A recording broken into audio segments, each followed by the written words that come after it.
দেখো সেকেন্ড সেমিস্টারে তোমাদের দর্শনে মেজরের সাজেশনটা কি দিলাম। এইবারে দর্শনে তোমাদের দুটো দিক থাকবে, একটা হচ্ছে ভারতীয় এবং পাশ্চাত্য, অর্থাৎ কি দিলাম, ভারতীয় দর্শন এবং পাশ্চাত্য দর্শন, এই দুটো ভাগের তোমাদের দর্শনের মেজরের সিলেবাস। দেখো এই ভারতীয় দর্শনের মধ্যে থেকে কোন কোন প্রশ্নগুলো তোমরা দেখে যাবে, যেগুলো তোমাদের 2026-এর জন্য ভেরি ইম্পর্টেন্ট। এই 2026-এর জন্য যে প্রশ্নগুলো আমি দিলাম, এই প্রশ্নগুলো তোমরা ভালোভাবে এখন থেকে মুখস্থ করো। আমি তোমাদের লাস্ট মিনিট সাজেশনে এর উপরে স্টার মার্কস প্রশ্ন করে দেবো, অর্থাৎ পরীক্ষা 10টা থাকে, আমি তোমাদের 8টা কি 10টা প্রশ্নই স্টার মার্কস দেবো, ওর মধ্যে থেকে তোমাদের 6টা লিখতে হবে, পেয়ে যাবে। দেখে নাও তোমাদের এবার মেজরের সাজেশনে আমি কি রেখেছি 2026-এ। তবে হ্যাঁ, তোমরা যারা এখন চ্যানেলটি সাবস্ক্রাইব করোনি অবশ্যই সাবস্ক্রাইব করে রাখো। দেখো তোমাদের এভাবে মেজর মাইনর চেক সমস্ত ব্যাপারে সাজেশন আমি হাতের মুঠোয় দিয়ে থাকি। তাহলে চলো এবার আমরা দেখে নিই কোন প্রশ্নগুলো 2026 জন্য তোমরা তৈরি করছো। দেখো প্রথম অধ্যায় কি আছে, ন্যায় দর্শন। প্রথম অধ্যায় কি আছে তোমাদের, ন্যায় দর্শন। ন্যায় দর্শন থেকে তোমরা কোন কোন প্রশ্নগুলো দেখবে। প্রথম প্রশ্ন, লৌকিক ও অলৌকিক প্রত্যক্ষ বা সন্নিকর্ষ। লৌকিক ও অলৌকিক প্রত্যক্ষ বা সন্নিকর্ষ কাকে বলে, এই সমস্ত সন্নিকর্ষ সম্পর্কে আলোচনা করো, অর্থাৎ লৌকিক সন্নিকর্ষ সম্পর্কে আলোচনা এবং অলৌকিক সন্নিকর্ষ সম্পর্কে আলোচনা। লৌকিক সন্নিকর্ষ 6 প্রকার এবং অলৌকিক সন্নিকর্ষ 3 প্রকার। এই লৌকিক সন্নিকর্ষ 6 প্রকার সম্পর্কে আলোচনা এবং অলৌকিক সন্নিকর্ষ 3 প্রকার সম্পর্কে আলোচনা তোমরা ভালো মতো করে যাবে। এর মধ্যে কিন্তু একটা পরীক্ষায় আসছেই। আরেকটা দেখবে এখান থেকে, যেটা সেটা হচ্ছে লৌকিক এবং অলৌকিক সন্নিকর্ষের পার্থক্য। কি দেখবে, লৌকিক এবং অলৌকিক সন্নিকর্ষের পার্থক্য। ঠিক আছে, নেক্সট প্রশ্ন দেখো, স্বার্থানুমান ও পর্থমানের পার্থক্য লেখো। আরেকটা পার্থক্য কি দিলাম, স্বার্থানুমান ও পর্থমানের পার্থক্য লেখো।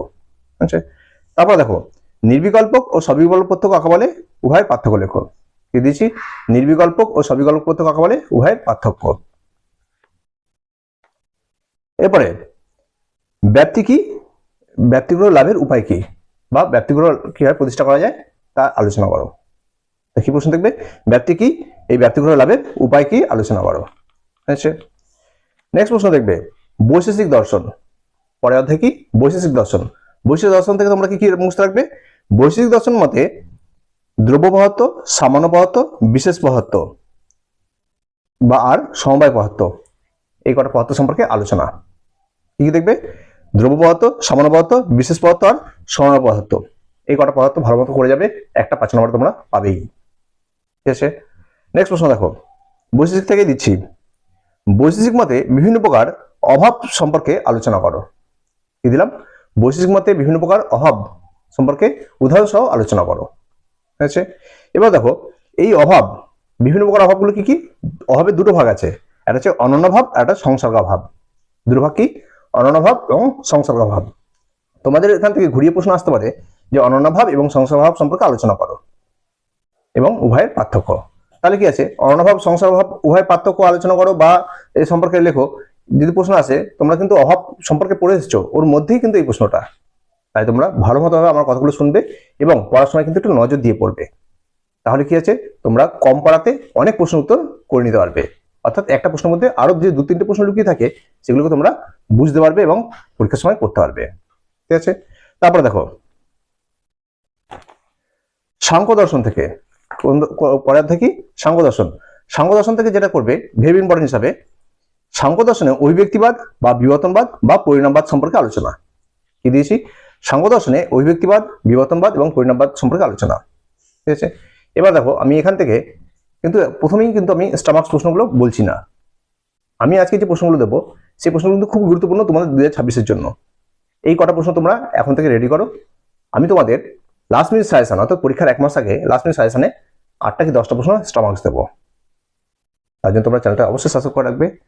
আর আমি যে প্রশ্নগুলো দিলাম এগুলো ভালো মতো মুখস্থ রাখো, এর মধ্যে থেকে কিন্তু সব স্টার মার্কস প্রশ্নগুলো আসবে। দেখো পরের প্রশ্ন, সাংখ্য দর্শন স্বীকৃত গুণগুলি সম্পর্কে আলোচনা করো। কি দিলাম, সাংখ্য দর্শন স্বীকৃত গুণগুলি আলোচনা করো। তাহলে গুণগুলি কি আছে, সত্য, রজ, তম। পরীক্ষা কি দিল, সাংখ্য দর্শনে সত্য, রজ, তম এই গুণত্রয় আলোচনা করো। একই প্রশ্ন এবং উত্তর এক।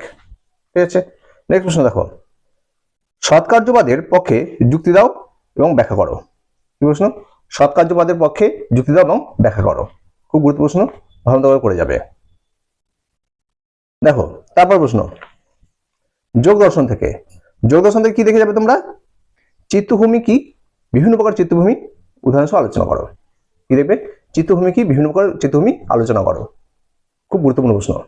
ঠিক আছে, আর একটা প্রশ্ন দিচ্ছি, দেখো চিত্তবৃত্তি কি, বিভিন্ন প্রকার চিত্তবৃত্তি আলোচনা করো। তাহলে কি আছে, একটা চিত্তভূমি আর একটা চিত্তবৃত্তি, দুটো কিন্তু আলাদা প্রশ্ন। ভালো মতো বুঝতে হবে, দুটোর মধ্যে কিন্তু একটা পেয়ে গেছে এবার তোমরা, 2026 কিন্তু এর মধ্যে পাবেই।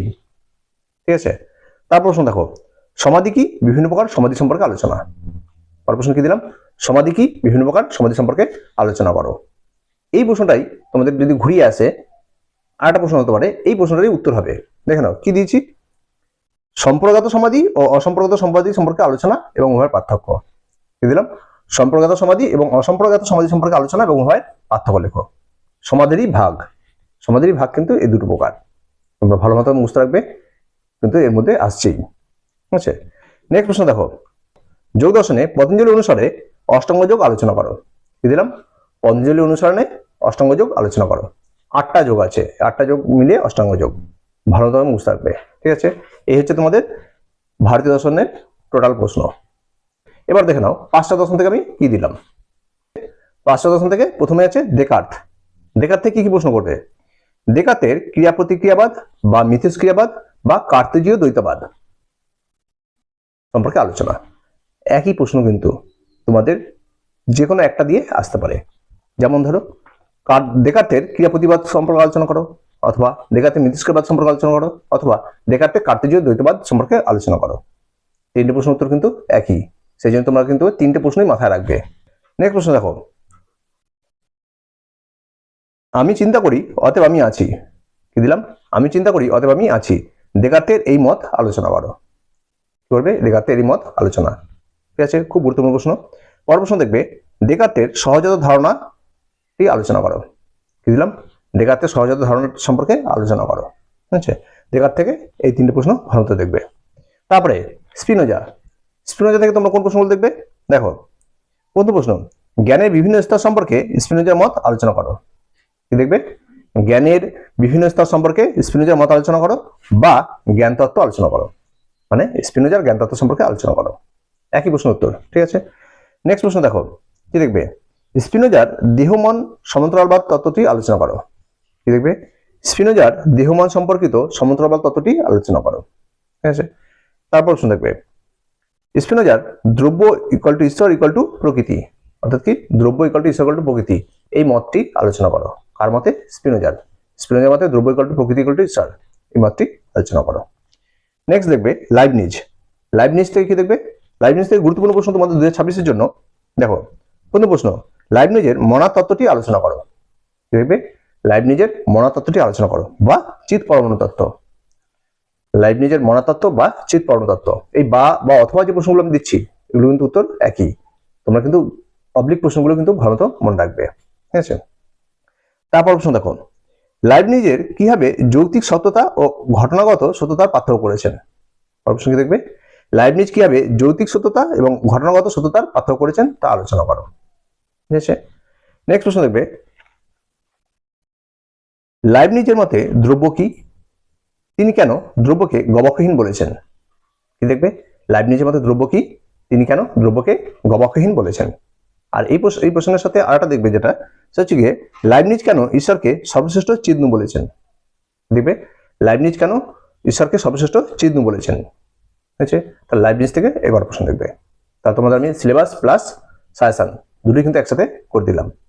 এবার দেখো আমি যে প্রশ্নগুলো দিয়েছি এই প্রশ্নগুলো কিন্তু তোমরা এখন থেকে মুখস্থ রাখবে, নাহলে কিন্তু তোমাদের শেষ সময় কিন্তু সব সাবজেক্টের বিষয়গুলো মুখস্থ রাখতে পারবে না। আর তোমাদের আমি লাস্ট মিনিটে স্টামার্কস প্রশ্নগুলো দেবো, তোমরা কিন্তু চ্যানেলটা অবশ্যই সাবস্ক্রাইব করে থাকবে। আর তোমাদের বন্ধুদেরকে এই চ্যানেলটা সাবস্ক্রাইব করে রাখতে বলবে, যেন তারা হাতের মুঠে এই সাজেশনগুলো পেয়ে যায়। আর লাইক কমেন্ট তো অবশ্যই করবে। এরপর আমার কমেন্টে জানাবে তোমাদের কোন বিষয়ে সাজেশন দরকার আছে, সেই বিষয়ে আমি তোমাদেরকে আগে আপলোড করার চেষ্টা করব। দেখো